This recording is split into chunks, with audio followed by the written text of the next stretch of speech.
Migration, terrorism, poverty, inequality, climate change, pandemics and biosecurity, conflict, landmines, human rights, women's rights, children's rights, minority rights, language rights.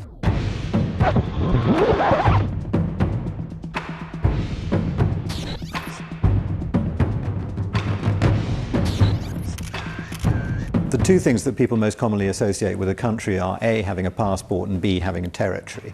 We happen to think that territory is a nuisance. The moment you have territory, you need an army to defend it. And by definition, all of our citizens have already got somewhere to live, so we don't need to provide them with anywhere else.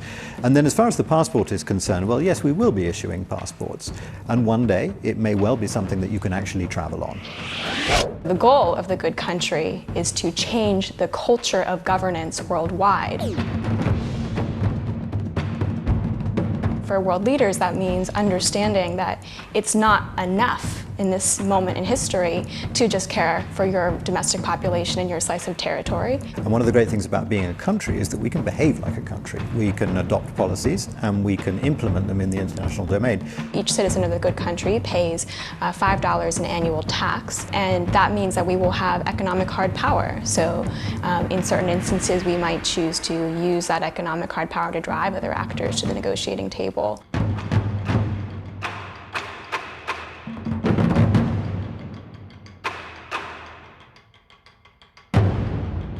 At least 10% of the world's population would like to see the world change in the way that we describe it. More cooperation, more collaboration, a tiny bit less competition. I mean, competition's fine, but when it becomes the only altar at which countries worship, then it becomes problematic. I think the Good Country Project is a really valuable initiative. However, I think it's also a very romantic and even a utopian project. It's not clear to me how policies will be decided, and it's not clear to me how policies will be enacted. My guess is that while the Good Country tries to behave more ethically than states, it may simply end up being another state with the kind of divisions and power politics that we've seen inside existing governments.